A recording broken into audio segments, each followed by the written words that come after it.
मनुष्य के बर्बादी के 6 कारण जान लिया तो जिंदगी में कभी दुखी नहीं रहोगी। दोस्तों, कहा जाता है कि अधूरा ज्ञान 20 के समान बताया गया है।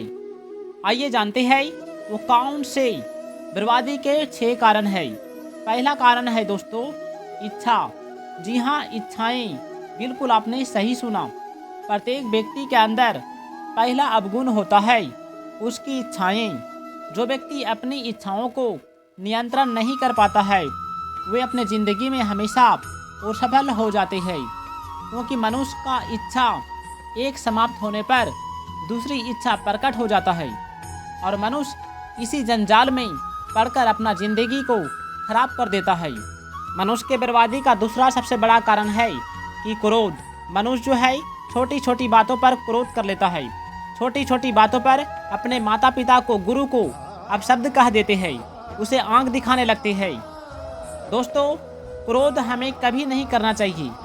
क्रोध के आवेश में आकर किसी को अभी गला काट सकता है, अतः हमें क्रोध से बचना चाहिए। अब क्रोध से बचने के लिए हमें क्या करना चाहिए? महापुरुषों ने कहा कि क्रोध से बचने के लिए हमें शांत जगह में चले जाना चाहिए और मन मन में अपने गुरु का, अपने माता पिता का हमें ध्यान करना चाहिए कि हमें वो कितना कष्ट से जन्म दिए हैं। हमें उसका कभी भी अपमान नहीं करना चाहिए। हमें अपना माता पिता को कभी अपमान नहीं करना चाहिए और गुरु का भी करना नहीं चाहिए, क्योंकि वही हमें आगे बढ़ाते हैं, वही हमें शिक्षा देते हैं। मनुष्य के बर्बादी के तीसरा कारण है अहंकार।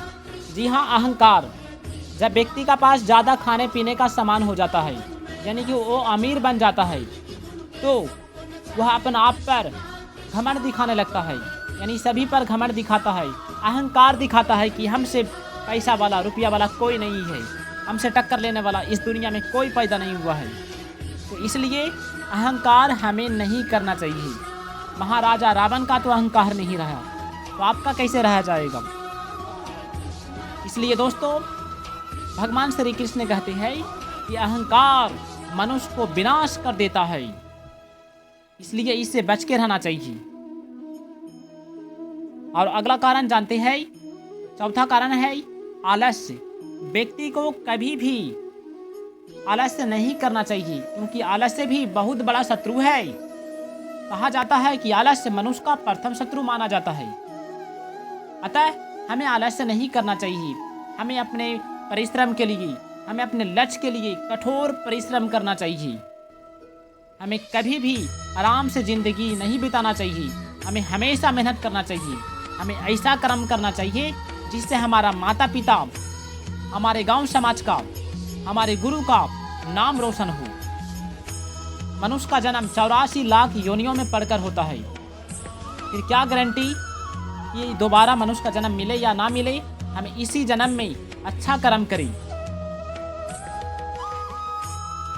मनुष्य का जन्म उसके अपने कल्याण के लिए ही मिलता है, इसलिए जो मनुष्य बिना किसी इच्छा के कर्तव्य कर्म करता है उसका कल्याण अवश्य संभावी है। व्यक्ति के लिए सृष्टि द्वारा जो भी कर्तव्य नियत किया गया है उसका उद्देश्य ईश्वर की प्राप्ति करना है, जो सभी का कल्याण करती है।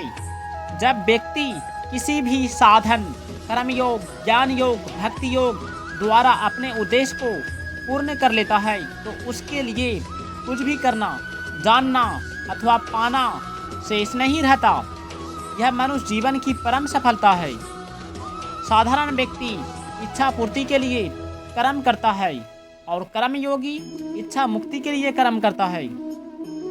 सहज कर्म में यदि कोई दोष दिखाई दे तो भी उसका त्याग नहीं करना चाहिए, क्योंकि सहज कर्म को करता हुआ मनुष्य कभी पाप का भागी नहीं बनता। जो व्यक्ति शरीर, इंद्रियां, मन, बुद्धि, धन, कुटुंब, जमीन आदि पदार्थों को संसार का मानता है, अपना नहीं वह श्रेष्ठ होता है। जिस व्यक्ति के मन में इच्छा, ममता, आसक्ति, स्वार्थ, पक्षपात आदि दोष नहीं होते, उसके शब्दों का दूसरों पर अनुकूल प्रभाव पड़ता है और लोग वैसा ही आचरण करने लगता है। अगर किसी कर्म की बार बार याद आती है तो यही समझना चाहिए कि उस कर्म में कोई त्रुटि तो नहीं हुई। इच्छा मनुष्य वह करा लेती है जो वह नहीं करना चाहता है, अतः इच्छा पर नियंत्रण करना अति आवश्यक है। अगला कारण है दोस्तों मनुष्य के बर्बादी का हिंसा। मनुष्य को कभी भी हिंसा नहीं करना चाहिए, क्योंकि हिंसा करने से खुद का ही बुराई होता है। हम चाहते हैं कि हम हिंसा कर रही है तो मेरा लाभ हो रहा है, लेकिन नहीं, हमें गलत कर रही है। हमें किसी का भी हिंसा नहीं करना चाहिए, बल्कि हमें उसे देखकर और आगे बढ़ने का प्रयास करना चाहिए। और अगला कारण है दोस्तों समय की बर्बादी। जो विद्यार्थी उचित समय पर पढ़ाई नहीं करते तो परिणाम आने पर वह विद्यार्थी रोता है, चाहे वह कोई भी क्यों ना रहे। यदि समय पर सही काम नहीं करता है तो बाद में उसे पछताना पड़ता है। इसलिए संत कबीरदास जी ने कहा, कल करे सो आज कर, आज करे सो अब, पल में प्रलय होएगा, बहुरी करेगा कब। अर्थात हमें जो काम कल करना है वो काम हमें आज ही कर लेना है, और जो काम आज करना है वो काम को अभी कर लेना है।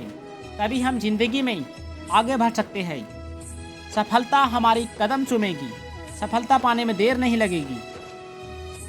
भगवान श्री कृष्ण कहते हैं, जो व्यक्ति मन से इंद्रियों को अपने वश में कर लेते हैं तो इंद्रियां जीत नहीं करती।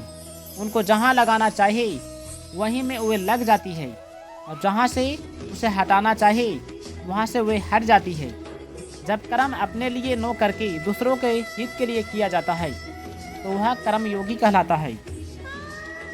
अपने लिए कर्म करने से अपना संबंध कर्म तथा कर्म फल के साथ हो जाता है, और अपने लिए कर्म न करके दूसरों के लिए कर्म करने से कर्म तथा कर्म फल का संबंध दूसरों के साथ तथा परमात्मा का संबंध अपने साथ हो जाता है। जिस व्यक्ति के भीतर कर्म करने का वेग, आसक्ति, रुचि तो है, पर अपना कल्याण करने की इच्छा मुख्य है, ऐसी व्यक्ति को नए नए कर्म आरंभ करने की जरूरत नहीं होती। उसके लिए केवल प्राप्त परिस्थिति का सदुपयोग करने की आवश्यकता होती है। व्रत, उपवास, उपासना, पूजा पाठ इत्यादि विहित कर्म कहे गए हैं।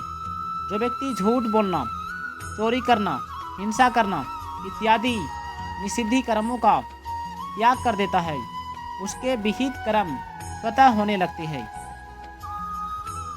कर्म का त्याग करने की अपेक्षा नियत कर्म करना श्रेष्ठ है। दोस्तों वीडियो अच्छा लगा है तो इस वीडियो को लाइक करके चैनल को सब्सक्राइब कर दीजिएगा, और कमेंट में जय श्री कृष्ण अवश्य लिखिएगा। धन्यवाद।